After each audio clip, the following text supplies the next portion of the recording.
Namo tassa bhagavato arahato samma sambuddhassa. Namo tassa bhagavato arahato samma sambuddhassa. Namo tassa bhagavato arahato samma sambuddhassa.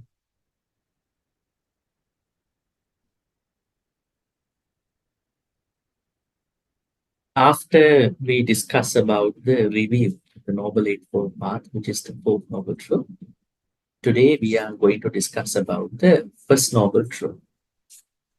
Normally we should have gone like from the first Noble Truth, second Noble Truth, third Noble Truth, and the fourth Noble Truth.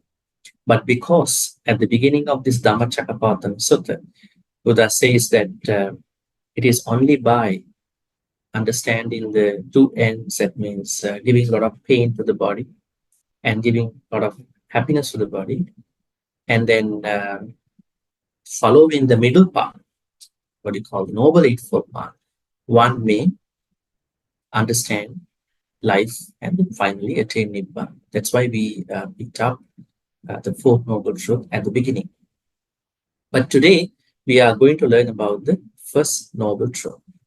Let's take a look at the text to understand this part. Okay.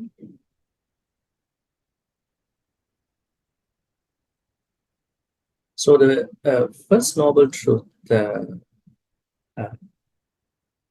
explains from 25th up until 33. We're going to be reading this part.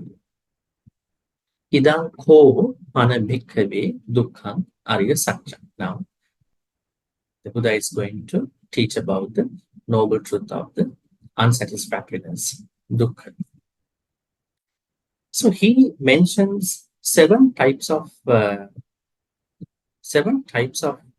contents about the dukkha. This is number 1, number 2, 3, number 4, number 5.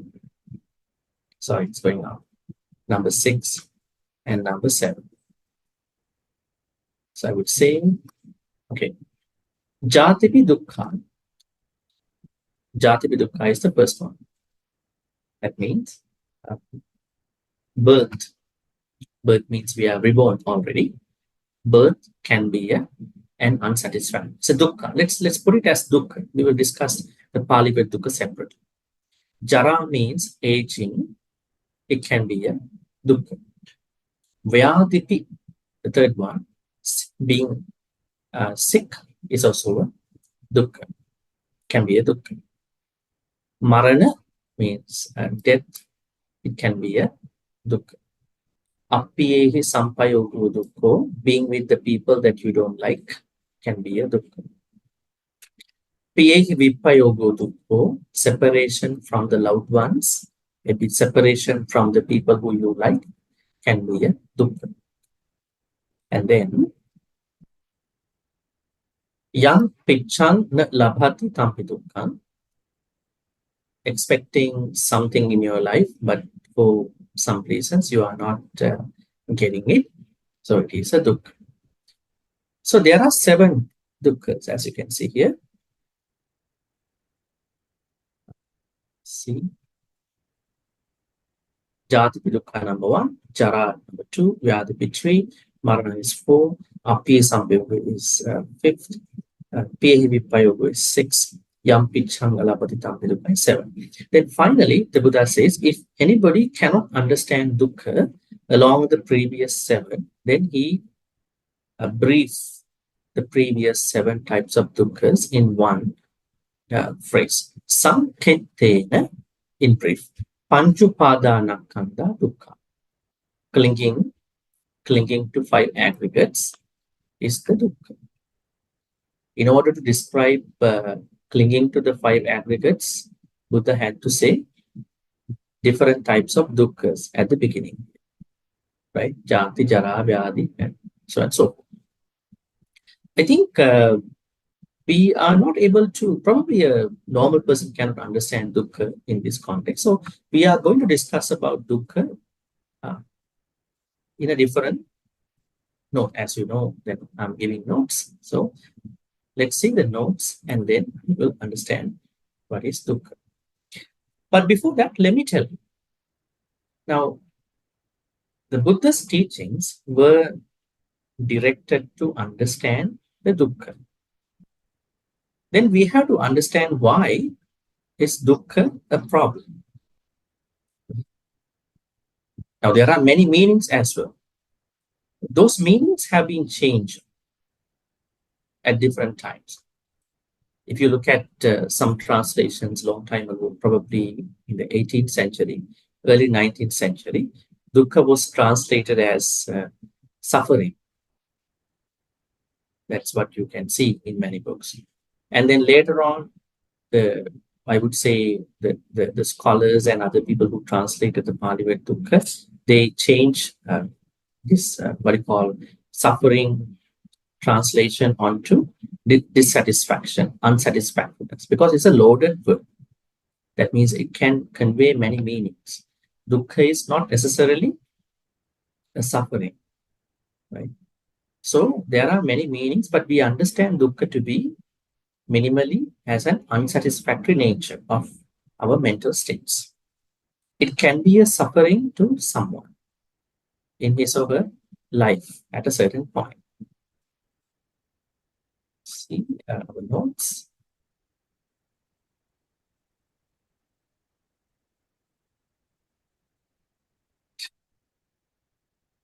The etymology of the Pali word dukkha. What is the etymology of the Pali word dukkha?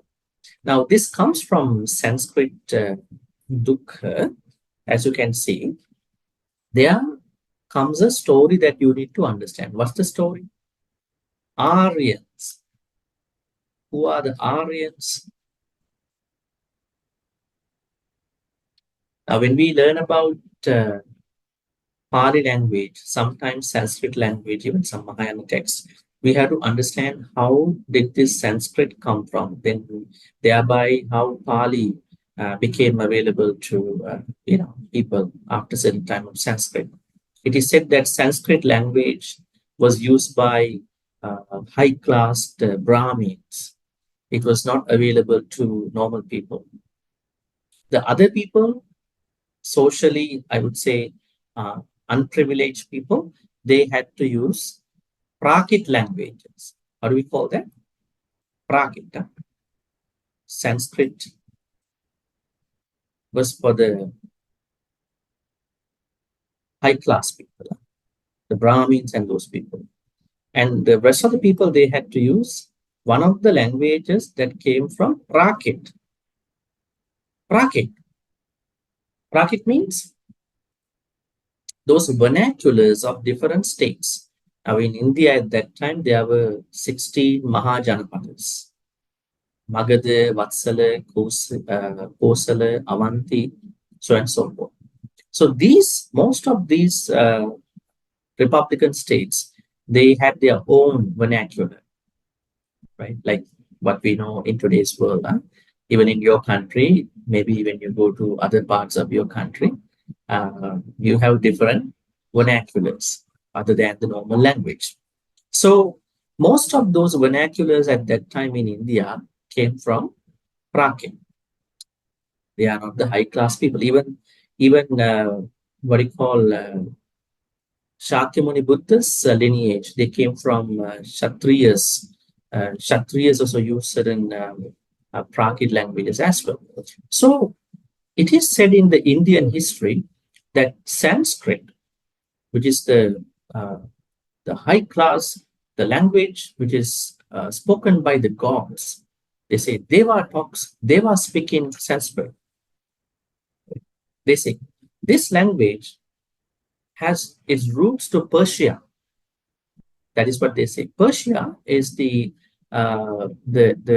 what you call old Iran and Iraq, the combination of Iraq and Iran, long time ago in the Indian history. It is said that the Aryans, the kind of the tribe, they came from Persia onto this Indian subcontinent, and then they Aryanized they civilized the Hindu Valley civilization. Thereby, they brought Sanskrit. Even the local people at that time in India, long time ago, only 1,500, even more, even earlier than that, the situation I'm talking about now. So those people are the ones who brought Aryan language, Sanskrit, whereby the Pali came in after some time. So even if you go to Iran in today's world, you see they are different. They are everything. So it is said that this Persian people at that time, they brought Aryanization to India, whereby uh, northern Indian states were so much civilized from them. They call the Indians who were at that time in India to be Dasyus. Dasyus means uncivilized barbarian people, they said, and they were civilized according to their whatever they are stored. Now, when you look at the Pali words that fundamentally come from Sanskrit language, these Sanskrit words have roots to Persian language, I would say the Aryans. Now let's take a look at even the word Pali word called Arya, A-R-A-R-I-Y, Arya. It comes from Arya, from this Aryan civilization from Persia, that what you call uh, old Iran and Iraq, this context. So, but later on, there were certain other contextual meanings that were given to these words. Arya, then they call it noble. Who are the nobles? Who came from Persia? They said at that time. Then the Pali context said, no, they are not the people who are Aryans. Aryans are the one who have spiritually developed within. That is the Pali context. Sanskrit context were Aryans were the ones who were respecting the gods. But the Persians, they were calling that we are the ones who brought in the Aryan culture into Indian subcontinent. Now, along that line, I would like to discuss about the Pali word dukkha. It is said, especially scholars and modern scholars, even early scholars, they believe something like this. The word dukkha, you could take the sukha as well. Sukha means now, sukha is happiness. And now dukkha means unhappiness or pain. The word dukkha has been explained in recent times as a derivation from Aryan terminology for an axle hole, referring to an axle hole which is not in the center and leads to a bumpy ride. What does it mean? Now, these Aryans, when they come to India, they were using carts drawn by cows or other animals. So they were pretty much concerned about the axle hole. So they were thinking if the axle hole is good, that is sukha. If the axle hole is not good, they are having bumpy rides while they were, journeying from one place to the other place. That is dukkha, right? That's not a good axle hole. That is how they believe these words come from, and then they came to Sanskrit, and they then eventually came to Pali language. You can see here, the ancient Aryans who brought the Sanskrit language to India from Persia were a nomadic horse and cattle breeding people who travel in horse or ox-drawn vehicles. Sukha, duk are prefixes indicating good or bad. Good or bad. The word kha, K-H-A, in later Sanskrit meaning sky, either, or space, was originally the word for hole, axle hole, particularly an axle hole of one of the Aryans' vehicles. Thus, sukha meant originally having a good axle hole, while dukkha meant having a poor axle hole, quoting from this book. But anyways, what I'm trying to say is that the words, if we go down to understand the Pali words, they go back to the Aryan words, even before Sanskrit. But later on, the contextual meaning was added to these words. Now we understand dukkha means a physical pain. Then sukha means that physical happiness. Let's go and see. Okay, I'm going to question something over here. This is something interesting about Dhammacakkappavattana Sutta. Let's give some thoughts. Afraid of dukkha and seeking everlasting happiness. Are we afraid of the dukkha, pain? Is it why we are going after this nibbana happiness? Are we? That's a thing to understand at this point. Now, when you ask someone, hey, why are you going to attain Nibbana? Samsara is very suffering. We never know we're going to be reborn as cats, dogs, snakes. We have a lot of good karmas. Sometimes it can work, sometimes it can't work. So it looks like that there are certain fears surrounding about next life and then suffering and all that, right? It could be. There may be other interpretations as well. Does your fear of dukkha imply a dosa for dukkha? I mean, we know when you understand the dosa means what you call you don't like uh, you don't like unhappiness. You don't like to suffer. You don't like to dissatisfy. Have you seen people when other people reject them? They are even walking away from everything in their life. They are closing their doors. They are isolating themselves. Why? They cannot take that rejection. They cannot face that rejection. Sometimes they are helping other people. Suddenly, somebody is going to be very ungrateful to this person. Then from that point onwards, this person can think, okay, from today onwards, I'm not going to help anybody. So unhappy, so much hateful about helping because there's one person whom I trusted a lot betrayed my help.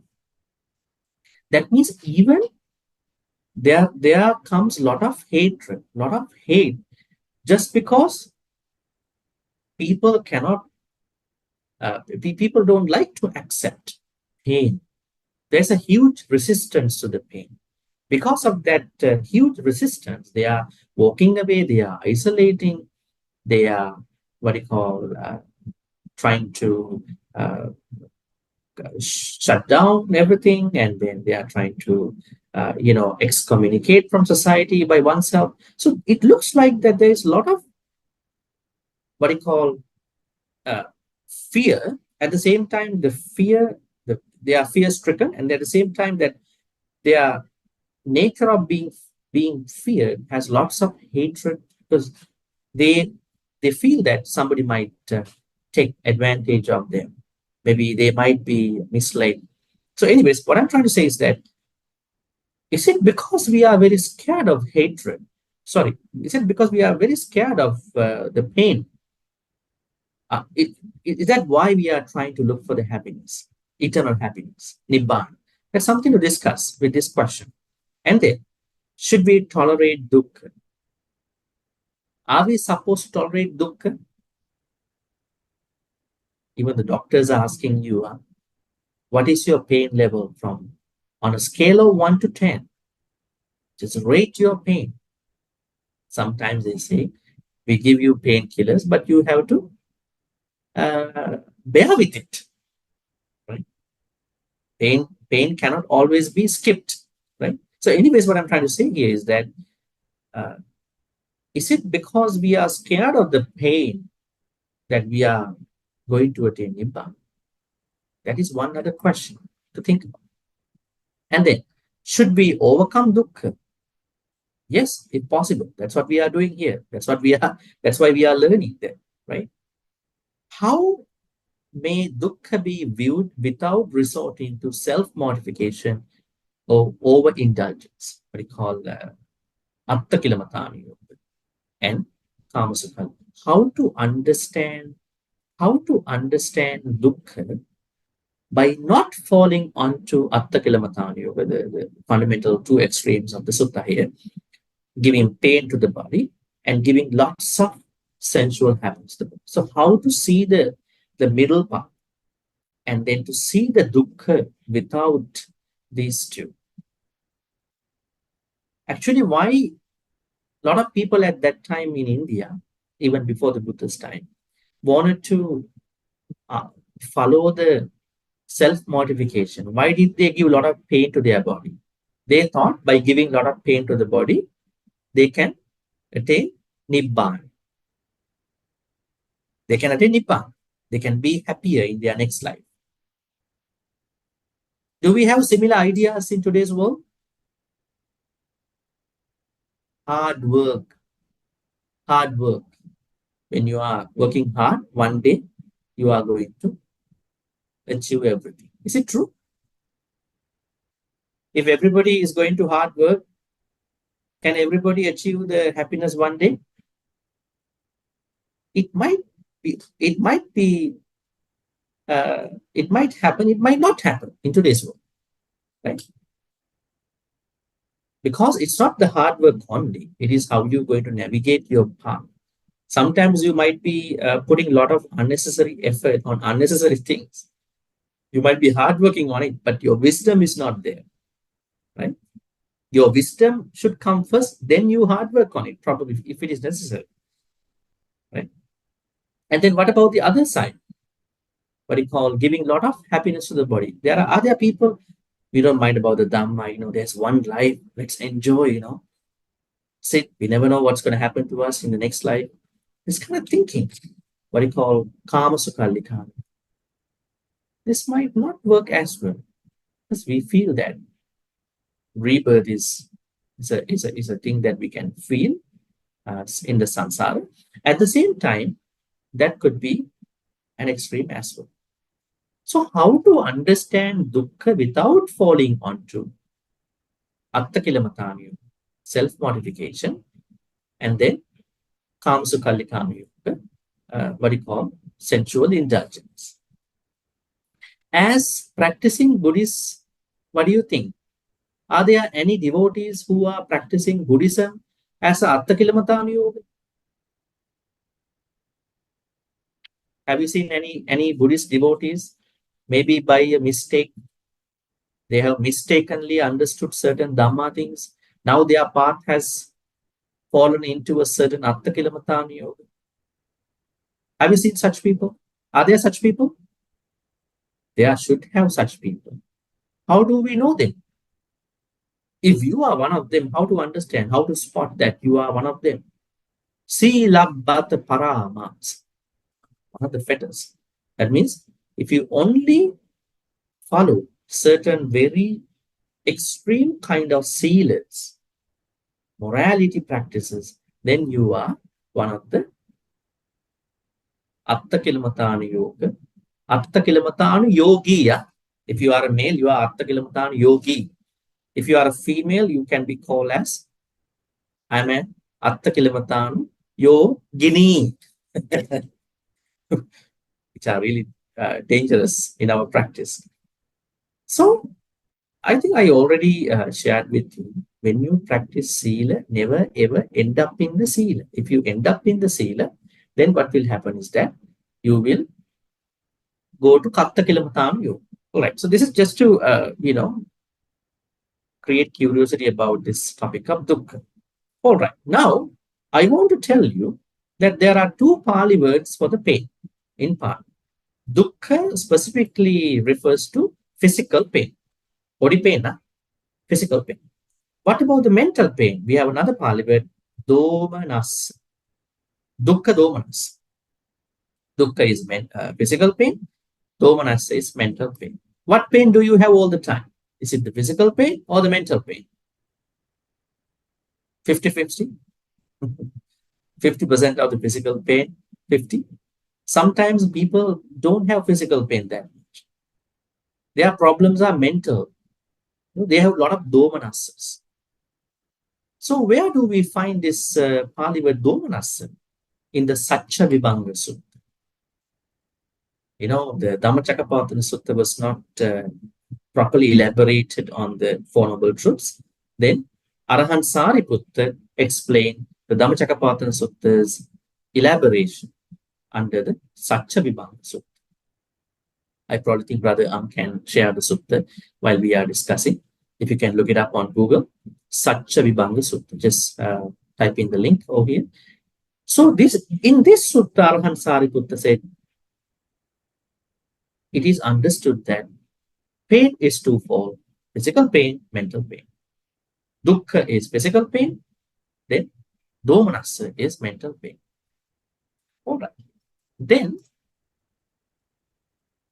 we also have to understand the Pali word dukkha comes under the one of the three universal characteristics. What are they? Anicca, dukkha, anatta. So dukkha part. Right? Anicca, dukkha, anatta. What is the beauty of understanding these three? Our life gets very comfortable. The more you understand about anicca, dukkha, anatta, your life become very comfortable. You can live your life really easy. What if that you have a huge resistance to the anicca, dukkha, anatta? Your life will become very uneasy. Every time you hear something from you, every time you hear something from your parents, from your loved ones, you have a huge resistance to that particular phenomenon. So that means you are not going to accept anicca, dukkha. But at the same time, let me tell you, anicca, dukkha, anatta have been misunderstood and then misexplained and then abused finally by many people. Why is it? They are bringing anicca in a way that we only understand anicca with the what you call the bad things in our life, such as you lose some money to somebody, you are being demoted by your company, you lose people in your life, you have a breakup, uh, then what do you call, you lose some, what do you call, your loved one's gonna die, you get sick. And I think most people use the Pali word anicca when they see they are aging. When they get old, they are very unhesitantly say that, now see, I am anicca. So they are only taking the Pali word anicca from a very specific, certain cherry-pick context. But is anicca a Pali word, maybe a Dhamma thing, a teaching that we only have to take it from the negative point? No, anicca means change. See a change. Then there are changes happening all the time. Now, how many changes have been happening over here? We started off this talk around 8:30. It's been almost like 35 minutes so far, and we've been changing. Are we like statues, or are we like just moving here and there? Just looking at different people and listening to, and maybe probably checking a couple things. We have been changing. Change is anicca. So if somebody says anicca is only referring to negative changes in our life, that is a misunderstanding. So that means we cannot understand anicca in the entire complete way. So then we are building up a certain resistance to this anicca. Then when something is anicca, I think what we are going through in our life is all changes, all anicca things. So when someone is not accepting certain changes in his or her life, then what will happen is that dukkha will take that person over. Dukkha means dissatisfaction. Now, say for instance, you have a very hard time late, right? You've been going through a very hard time. Then you are building up a very huge resistance to that particular event. Maybe the people surrounding that event, people in that particular event. You have lots of what if, should haves, what if, should haves, could haves. You are still describing the event with some people. Maybe you are chatting with your inner person that, okay, it could have been done this way. What if I did this way? But it didn't happen that way. So, fundamentally, you don't accept the changes that have been happening in that particular event, sad event, negative event, charitable event, an event that is particularly about something that really went wrong. So when you don't accept, then you have lots of dukkhas. Now, say for instance, someone who is accepting life as it is.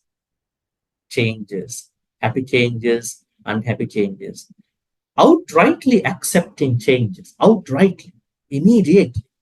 Yeah, that's been happening.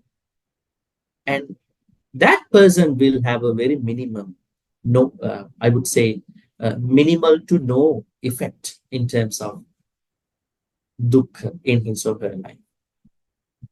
You take two people. One person is so mad about things that have been happening in his or her life. The other person has been happening a lot of things, but this person has been living very nice, very comfortably with a smiley face. Why? Accepting everything in his or her life and doing the necessary. That means if someone accepts changes the way how they are, even beforehand, even during, even aftermath, and then there is minimal to no dukkha to that person. And when that person accepts the things as they are, then that will help that person to understand the reality of life, the reality of that event. We call it as a development of not self nature, not personalizing that particular thing. The moment that you personalize, I was blamed, I was attacked, I was done, I was criticized, that you are bringing a lot of atta to that event. You are going to deconstruct you from that particular event. You are bringing lots of anatta. This is how anicca, dukkha, anatta are interwoven, interconnected. So dukkha at that point means, dukkha in that particular universal characteristics teaching means that you can minimize dukkha by accepting the changing nature of every event. That's another dimension of the Pali word dukkha. Now we discuss about a couple things. Let me suggest you a couple of answers to these questions. Huh? As Buddhists or as the followers of the Buddha, we should not be afraid of the dukkha. Why? If you are scared of the dukkha, you might create fear. Fear will cost you a lot of stress, isn't it? We want to understand life, not that we are very scared. But in what you call some other teachings, we understand Buddha says that you have to fear about the samsara, right? Mostly about some commentarial statements. But we have to understand dukkha not in a very pressurizing, very painful way. We have to understand dukkha very consciously. This is dukkha. We understand that we have to do a lot of good karma, not expecting things, and we want to cultivate the thoughts because this peace, this serenity is what I want to have. Not just because I'm scared of the dukkha, because then you are doing your practice with lots of fears, right? It's like how many people going to viharas just because they are very scared of the next life. What will happen to me when I die, right? What will I carry when I die? Because when you listen to a lot of Dhamma things, they all say, you don't know where we're gonna go after we die. They've been so much scared. As people who are teaching lay folks, what I always say is that you don't have to scare anybody. We just have to tell them what's the truth, but not in the way that you have to be scared about. This is life. Just understand without any what you call fear, irrational fear, worries. When you understand the life, the more you understand the life, the happier you are with this noble eightfold path practice. That is the nature. That is why we are trying to understand dukkha and then practicing the noble eightfold path. All right. In another sutta, we call it Dukkhata Sutta. Samyutta Nikaya 45.165. You don't need to look it up because if you click on text and translation, you will go there. Buddha mentions about three types of, how to say, these are not dukkhas. They are the different varieties of the dukkhas, different dimensions of the dukkhas. The first one, dukkha dukkhata. That means dukkha that is caused by the pain. Second, Sankhara dukkhata. This is a typo. Huh? Delete that one later. Sankhara dukkhata. Dukkha caused by the formations. We have two suggestions. Formations or condition existence. What is the formation? Karma. Are there dukkha from karma? Yes. Last life, past life, this life, right? And then viparinama dukkha. Dukkha caused by the changes. Viparinama. So the Buddha says there are three types of stages, I would say three dimensions of the dukkha. One is caused by the pain, one is caused by our karma, one is caused by the changes. So we are supposed to understand these three. Let's take a look at them again. Dukkha dukkhata. Dukkha caused by pain. Can you think about those kind of dukkhas? Pain. Is jati that kind of dukkha? The rebirth, now we are reborn already. Is rebirth, do we have a pain? We do, right? The moment when we are born, we were crying. Huh? When a baby is reborn, when a baby is delivered by a mother, baby is going to cry. If the baby is not going to cry, doctors are not happy. They think something wrong with the baby. The only person who is not crying in being reborn is the Bodhisattva. Bodhisattva is not crying. Bodhisattva is talking. Huh? Mature baby. Yeah? He is not talking simple stuff. Now, when he was born in the Ummagga Jataka story, Ummagga Jataka, then the mother was asking the baby, the Mahaushad, his name was Mahaushad. Hello, son, what are you trying to hide from your hand? He said, Panchya. Oh, Panchya. This is a medication for all the sicknesses. Then he was trying to explain to the mother, this Panchya can help many sick people recover. Bodhisattvas are not crying like normal babies. They are talking some very significant, deep stuff. Even when he was reborn in the last life, Aggo hamasmi lokasya, Jetto hamasmi lokasya, this is my last life, I am the greatest, I am the, so and so forth. So, yes, we have a certain pain. That's why the babies are crying. But more than that, the physical pain will come to us when we get physically sick, right? That is a pain, definitely.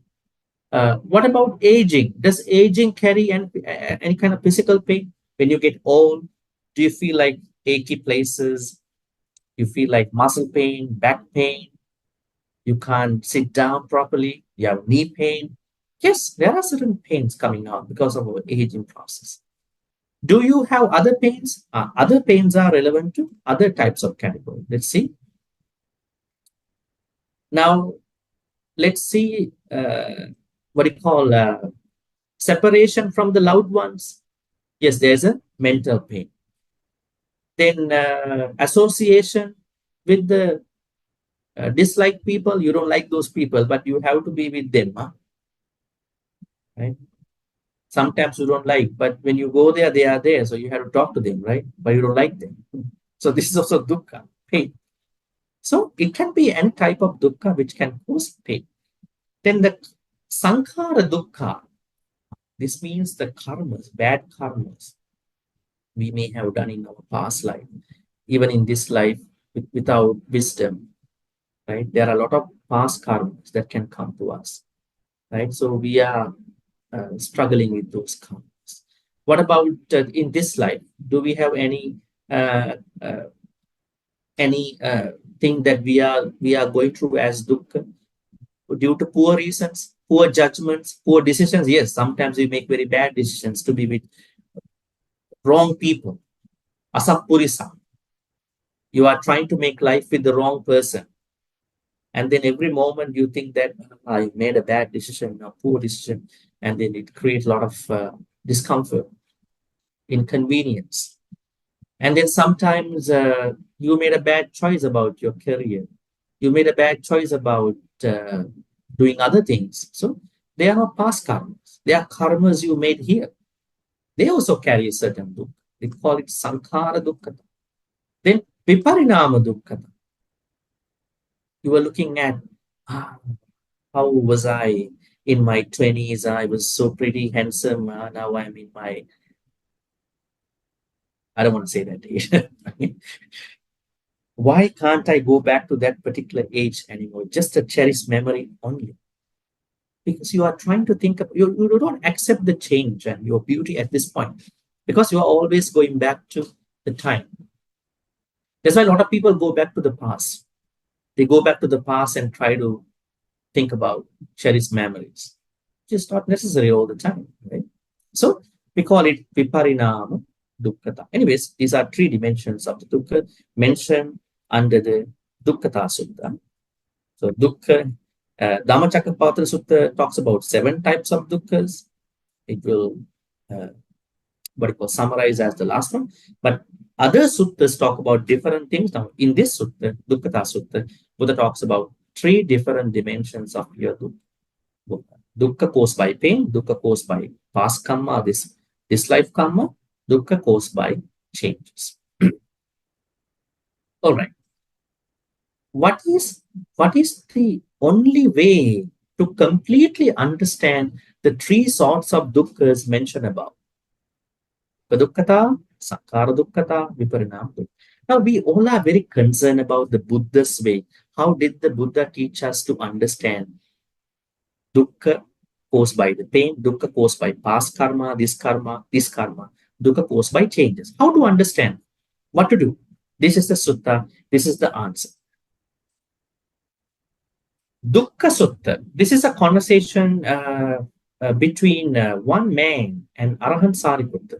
Arahant Sariputta says, following the Noble Eightfold Path in its entirety through the practice. Now, if you ask me, how do I understand Dukkha Dukkhata, Sankhara Dukkhata, Viparinama Dukkhata? It is only by practicing the Noble Eightfold Path, thereby you are developing a wisdom. That wisdom is the only way to understand these 3 dimensions of the dukkha. Now, don't ask me how to practice it because I have been repeatedly telling you how to practice it in many weeks. Samma ditti, samma sankappa, samma vacha, samma kammanta, samma ajiva, samma vayama, samma sati, samma sama. Always keep in mind, talking is very easy in some places. Even reading is also very easy. But when you're going to practice it, you need to be fully open for that practice. You need to start it on your own. There's nobody over there. Start from your house, right? Noble Eightfold Path practice begins from your household. It is not starting from a vihara, right? Then you go to the vihara, you start it, and then you will not then continue it until you go back to the vihara. Vihara is a place where you are motivated, but this is your practice, right? So start off, I think I already discussed about it. We can discuss more things maybe one day. So you need to start it, be open to it, be consistent. That is how you're going to understand these 3 types of dukkhas. All right. What is the noble truth of dukkha? Okay. We are going to discuss again now the text at this point in a couple of probably minutes so that we understand them again easily.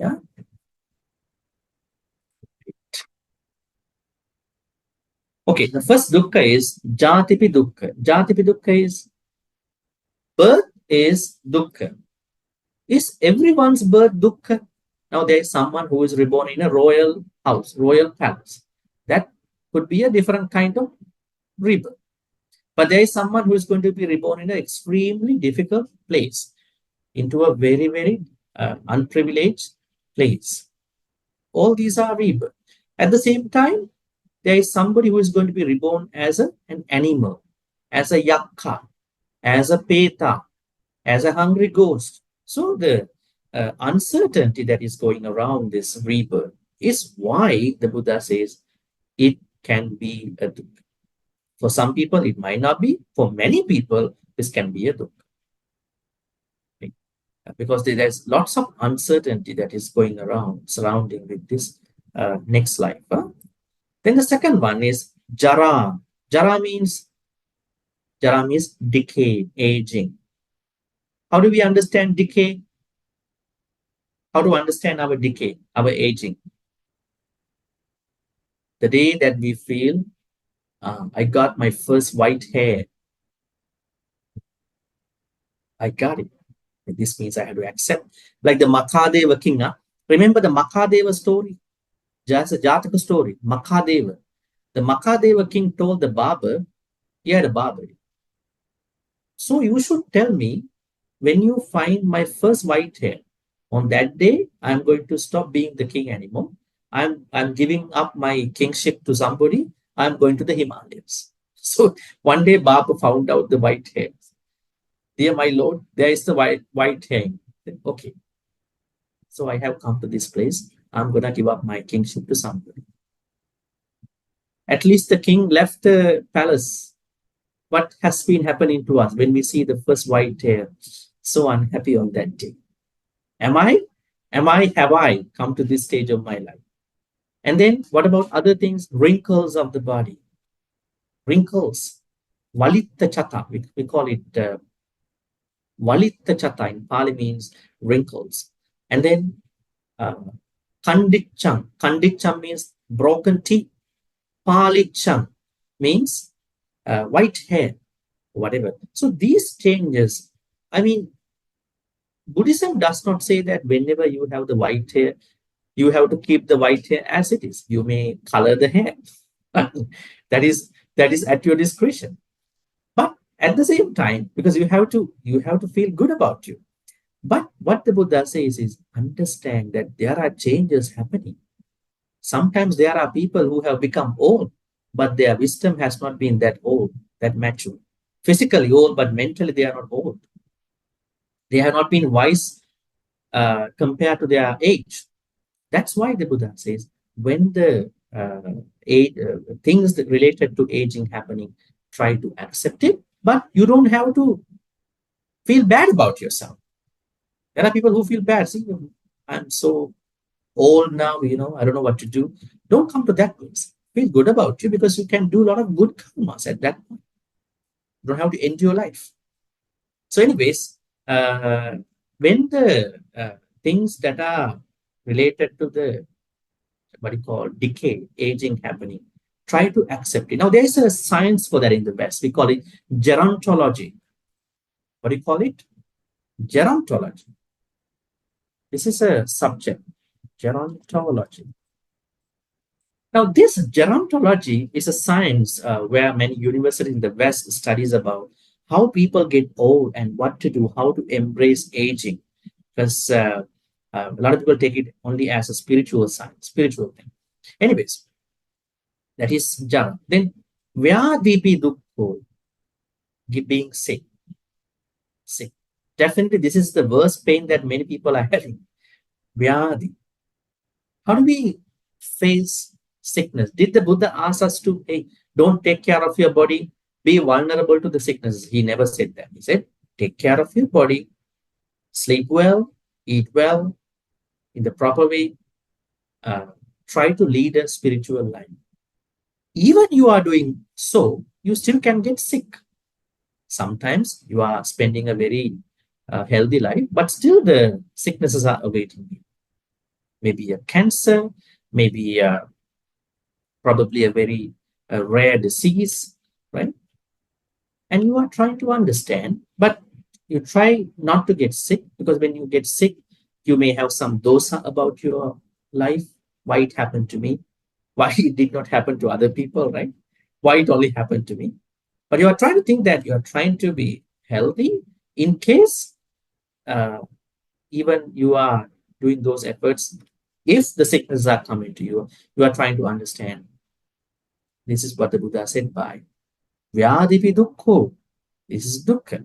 But if there are anything that I can do, because if I only think about my sicknesses, you have to take care of yourself, take your medications.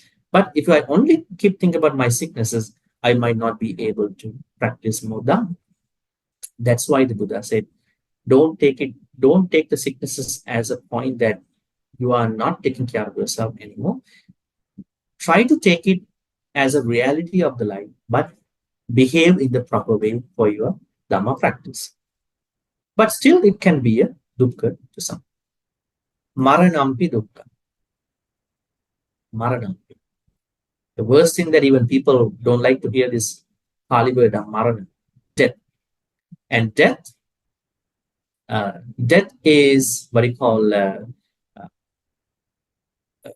death is only the stop of what you call end of one life. But we try to understand that death is a part of this life. And we are trying to understand death only as an ending of one life, because we are in the samsara. But still, it can be a dukkha to many if you don't understand what is marana. Appiyehi sampayogo dukkho. What is appiyehi sampayogo dukkho? Appiyehi sampayogo dukkho means going to be with the people who are not what you call the people that you don't like to stay. This could happen to us. Sometimes we are not able to be with the people who we like. So if that happens, we are patiently understanding what's happening. We don't need to be very much upset about it. Let's try to spend the time, right? Try to spend some metta to them, right? That is a good way. Otherwise, you will create lots of dukkha. And then piyehi vippayogo dukkho. This means separation from the loved ones. This would be a death, this could be a location thing, but there is a certain dukkha that we understand. Yam pichang da labati tampi dukkha. That means not getting what you want. This is what has been happening to us all the time. That's why Buddha says rejection is normal. Try to accept it. The more you accept the rejection by trying on your Dhamma path, trying your life, mundane life, this could minimize this pain as well. Finally, clinging to the 5 aggregate. This is now, if you look at these 7 dukkhas, they all are connected to the clinging to aggregates. Even if you go to Jati, Jara, Vyadi, Marana, Appi, Sampayoga, Piyevi, they all are part of clinging to the aggregates. So if you are not clinging to the aggregates, then you are going to minimize your dukkha. But anyways, Buddha initially introduces dukkha is something that you need to understand and not something to be scared of, not something to be afraid of. Because the moment you are very afraid of, scared of, you are going to create a lot of dosa. All right, I think that's enough at this point, because you can read the notes. I think we can go for the Q&A now. Brother Ang, yes, please.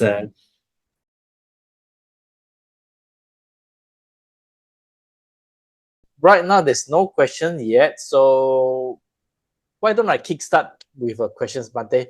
So Bante mentioned that, I mean, it is a good point that I think I feel a bit conflicted in the sense that, yes, but the Buddha said that the suffering needs to be, dukkha needs to be understood, not to be afraid of. But then if there's no fear,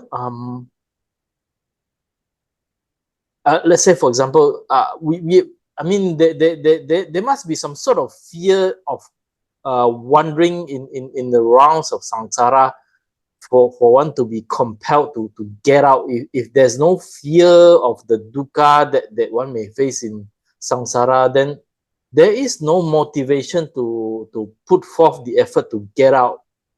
Isn't that the case? Interesting. Now, when you look at the fear about the sansaric journey, we call it, even the Pali word bhikkhu, in some places in the commentaries, they have been translated, who is a bhikkhu? Who is a bhikkhu? They say, sansare bayam ikkati ti bhikkhu, the one who is the one who is looking at the samsara with some fears that this samsara is a wandering samsara rebirth is a bhikkhu. But if you look, this is a commentary, but if you look at the text, uh, uh, then you will understand how to understand the way out of the dukkha. Should we have to take it as a motivation? What is the motivation to get out of the samsara? It is just because we are looking for a better happiness that we want to be afraid of. Because now Nibbana is the highest happiness in many places. So there is a fear. There may be a fear, but that fear has to be rational fear, not an irrational fear. I think lots of fears that a lot of people having are irrational fears. Irrational to me that they have not rationalized enough about why they are supposed to practice. Now, let's say, for instance, there is someone who is thinking, I have to be very kind, compassionate to that particular person. Why? Because I'm very scared of the samsara. I might have to I might have to have a lot of good karmas on one side. If I don't help out that person, I might have to suffer a lot. Now, even to do good things, someone can develop a certain fear mentality. But why? The Buddha said in many suttas, don't give dana out of fear. In many suttas in the Samyutta Nikaya, if you give dana out of fear that I don't know what is happening to me in the next life, that means, so can we take it as a motivation? That's it. This particular fear that what will happen to me in the next life. And if I don't do good karmas, I might be not able to attain a sotapatti. The Buddha said we all are supposed to cultivate good qualities, but not out of fear. Not because I might face some tragedies in my life. Now say, let's take a very interesting example. Giving a dana. Somebody wants to give dana. This person will go to a vihara and give dana. And then in giving dana, what is the mentality that is that the devotee is supposed to have? To take care of the sangha, monks and nuns in that vihara. Not that by offering this cup of water, by offering this what you call packet of rice, by offering this packet of whatever, then may I be able to do and that. That means there are lots of fears attached to that. So you are always thinking about the happiness of the recipient, then there is no fear. That is your only thing. But if someone is very much fear-stricken, fear-motivated, but there is a certain fear that Buddha is approving in a different sense. That means a rational fear, because if I do not behave properly, that will lead me to cost a lot in my samsaric journey. That is a good point. But in our Dhamma journey, we should not be afraid of the samsaric pain and then go do and dana and all these things. That is not the proper way. Because when you are feared, you have stress, isn't it? Every fear carries a stress. Is stress good for us? If you look at the health sciences nowadays, medical sciences, no.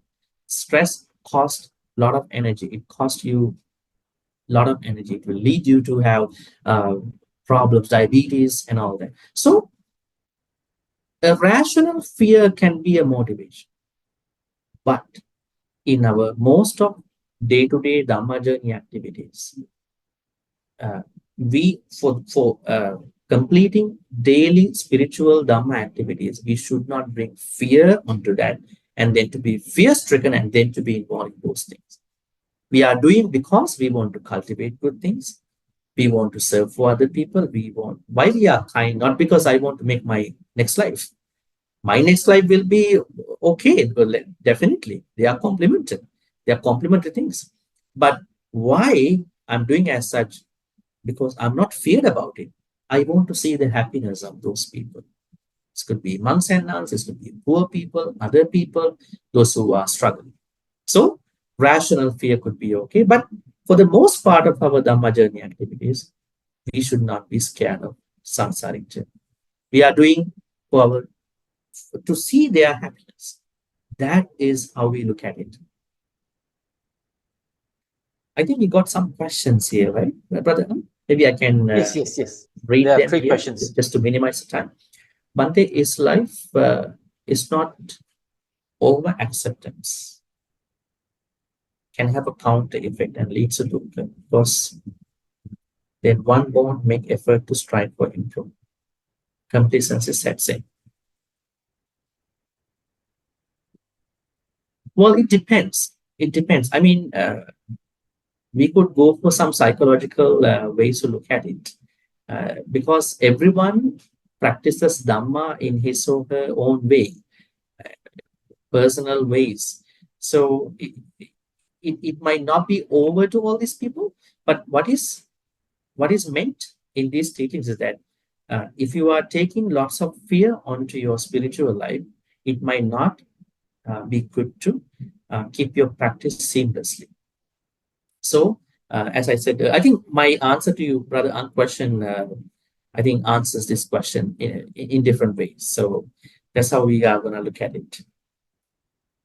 Why the last line of Metta Sutta translated to not to be born again in this world and not to be born again in the, how was it given?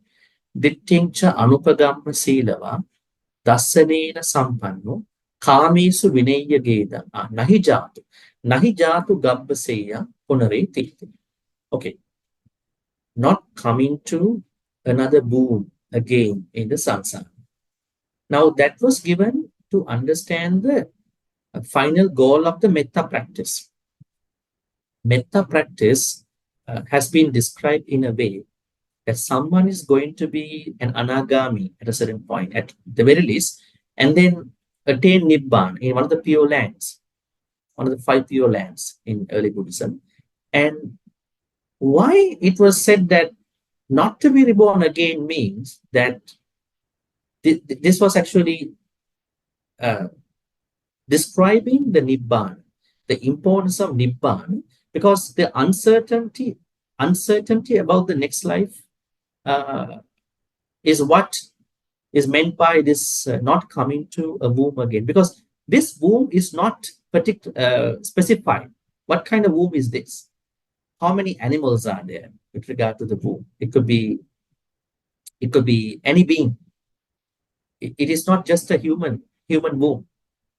That's why, because there are lots of uncertainties going around the rebirth in a womb, it is said that not to expect to be reborn again in any kind of womb.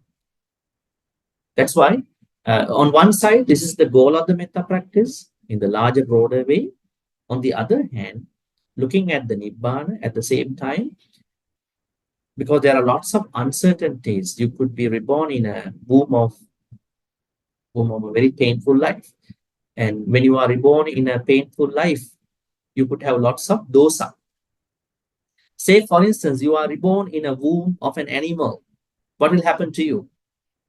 You are minimized in your spiritual practice, and you can't practice the practice you've been doing as a human. And then you might be mostly with your other fundamental pursuits, probably living stuff, right? So that's why it is not good to be reborn in a womb compared to being an arahant, right? That's why it is said as such. All right, there are more questions. How many types of levels of sadness are there in Pali language other than, okay, there are 5, fundamentally 5, according to the Satcha Vibhanga Sutta, which you can find out. I think brother posted. What he calls Soka, Parideva, Dukkha, Domanassa, Upayanas. Let me type for you. Soka, then Parideva. Third is Dukkha, Domanassa. They are the what he calls sadness, of course. And then 5th one is Upayanas. All right. Soka parideva dukkha domanassa upaya. So you already know dukkha and domanassa. Dukkha is physical pain, domanassa is mental pain. Soka means grief. We have grief when somebody passes away, definitely. Parideva, lamentation, and an advanced stage of the sorrow, maybe grief. And upayasa means despair, disappointment, despair. So these are the main levels of fundamental levels of sadness. Please keep in mind, if you develop one of them, you will end up with dosa. Grief, this should not have happened. My XYZ should not have passed away. Parideva, why did this happen? Dukkha, the physical pain that is creating with those things. Domanassa, mental pain. Along with that, upayasa, you are super, super disappointed. So they all carry the second, what you call it poison, dosa. That's why I said, when you don't accept life, then these are the things that are awaiting for you.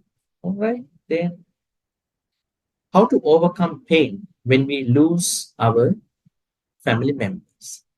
Uh, I would say that you are not going to overcome pain in one day. One very important thing is time. Time heals your pain. It will take some time. But along the time that you are spending to understand what happened, uh, you can practice what you call anicca, dukkha, anatta perspectives of the separation.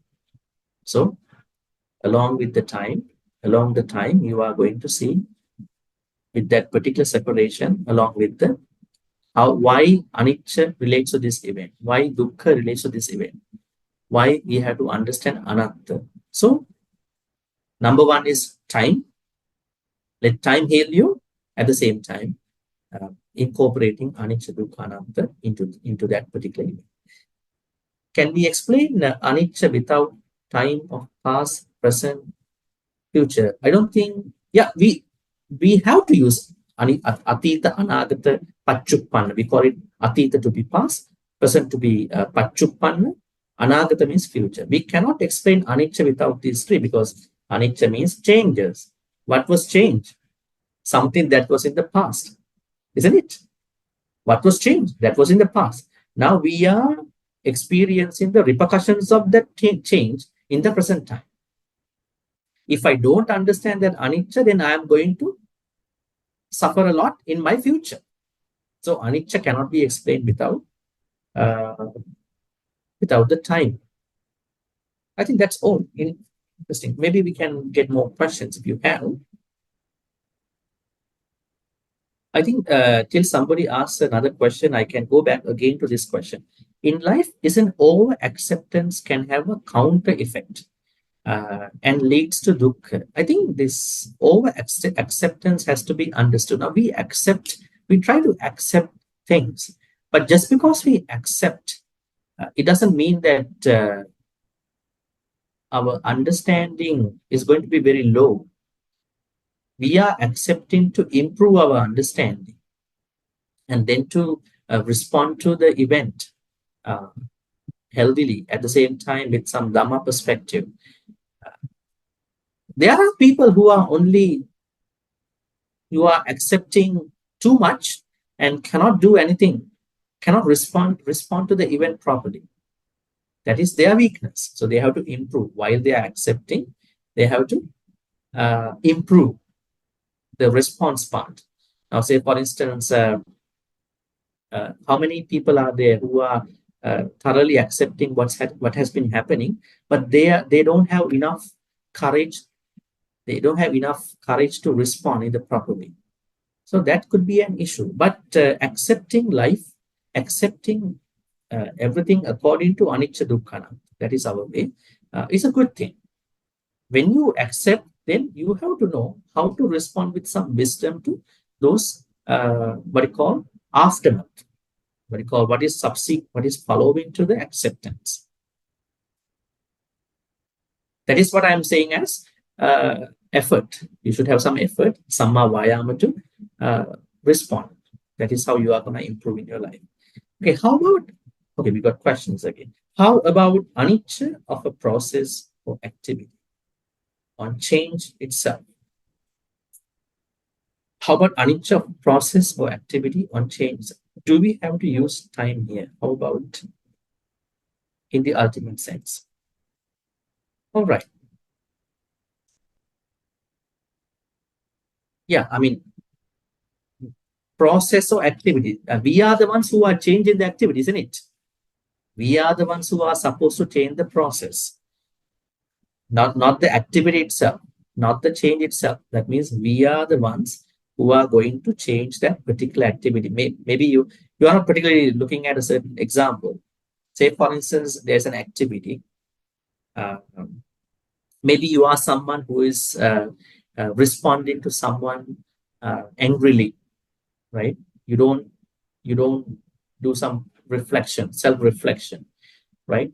So uh, we need to use the time, yes, definitely, because you are going to see your previous self.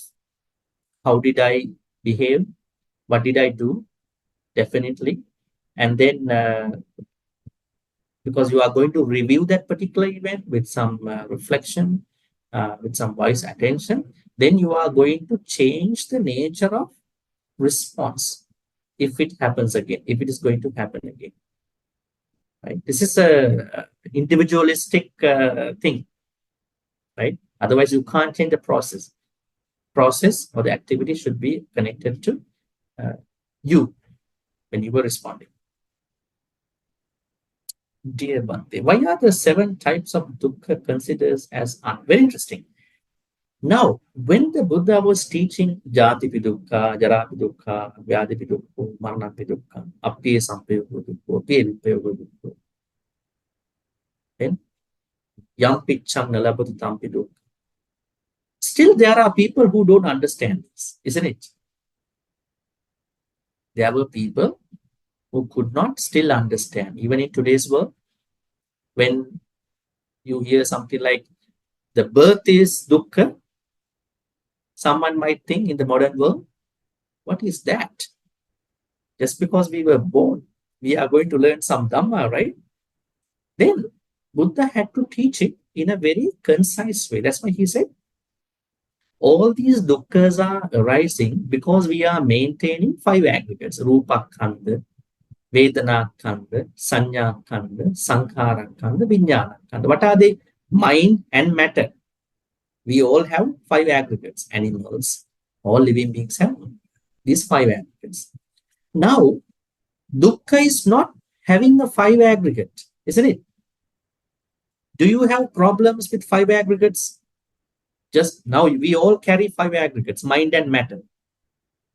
Just because we are carrying 5 aggregates, the body, the human life, do we have problems? Do we create problems? Of course not. Then where are you going to make the problem to the 5 aggregates? When you bring upadana to the 5 aggregates or into the 5 aggregates. Rupa Khandha is okay, but Rupa Khandha with upadana is not okay. There you are going to create what do you call dukkha. How do you make it? Let's say you all have Rupa Khandha. What do you call? You have a form. But the problem is clinging to the body. You all have a Vedana, right? Sukha, happy Vedana, happy feeling, Dukkha Vedana, unhappy feeling, Adukha Masukha, neutral feeling. Then what is the problem with that? It's okay. But what will happen to us? Are we just keeping them as they are? No, when we are happy, we are taking it so high. Such a happy feeling today. Huh? I have to have it even tomorrow. This is the best place I must go to eat something next time. So you are going to bring lots of clinging to that particular Vedana. That is Upada. Then Sanya. Is Sanya a problem? We need Sanya, perceptions, mental noting. What happened in my past? What will happen in the future? You might have some comparisons, good ones. Huh? But what is the problem? Every time you bring Sanyas into your talking, your understanding, then you are going to create Sanya Vipallas. Your sanya perceptions are going to be distorted. Okay, something happened to you a couple of weeks ago, bad experience. Now you are going to seeing the similar person now. But that person is a very good person, very kind person. But because of your bad experience, bad sanya, you are thinking, this person is also a bad person. I'm going to be very careful. Actually, you are not supposed to be very much feared about that person. Then you are bringing an upadana onto your sanya upadana. Sankhara, same. Vinyana also same. So the answer is, all these dukkhas, even jati, jara, vyadi, marana, they are there. They come to us because we are clinging to our five aggregates. That is why the Buddha said, if you don't understand jati dukkha, if you don't understand jara dukkha, if you don't understand vyadi dukkha, marana dukkha, appiye sampayoga dukkha, piye vipayoga dukkha, yam pichang nilabhe tampi dukkha, then don't worry about it. Just understand one phrase. Sankitten, panchupada. All these dukkhas are starting because you are clinging to your own five aggregates. Try to deconstruct five aggregates from yourself. That's it. The dukkha will be minimized, which means you are going to and be enlightened. That's what we understand. I think, yeah, so we have a few more minutes. Are we going to take one more question? Bante, there are two questions that they were not answered. The one from KGC, could you elaborate on the five clinging aggregates? KGC. All right. Yeah, I saw it. Sorry about that. Could you elaborate on the five clinging aggregates? What are they? Why are they so? Yeah, I think I just now explained five of them. Actually, we all have aggregates. We don't have to worry about it because we are carrying our living nature. We all are carrying five aggregates. But when they become associated with clinging, upadana, then we are creating the mass suffering, mass dukkha. We call it in the Paticsamuppada, we call it, what do you call it? Dukkha kanda. Eva metassa kevalassa dukkha kandasa samudayo. Dukkha kanda arises because we are clinging to these five. If we are keeping them as they are, it's okay. Right? That's why they are a source of dukkha. How to practice to strengthen the mind when in physical pain? All right. Now, our mind is very unique.